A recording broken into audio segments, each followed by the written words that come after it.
Can you explain the women being covered? So in Islam, in the Quran, Allah says, tell the believing man to lower his gaze. So the first hijab or veil is placed on the man. Don't feast your eyes on women.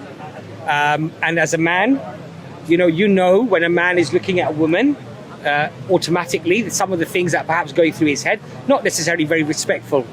In fact, many of our thoughts, we would struggle to tell our mothers or our sisters or our daughters or our wives, because that's the nature of man. That's how we're wired. Okay, so the first hijab, the first a sense of modesty is placed upon the man, and Allah links believing. In other words, if you are a true believer, lower your gaze. Don't gawp, don't stare, don't feast your eyes and think things that are inappropriate, basically. And tell the believing woman to dress modestly. So there's a responsibility placed upon both. Now, throughout all of human history, you find that women actually covered their hair. If you watch a video of England, even if a person was not particularly religious, they'd always have a scarf. That was just seen as modesty. It was seen as a modest way.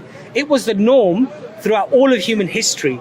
It's actually a very modern phenomena, which has become fashionable because of, pop culture and media and everything else, where actually now it seemed perfectly modest not to have your hair covered, and perhaps even dress in clothes that perhaps most of us wouldn't want our daughters to dress in. Let's put it that way, right?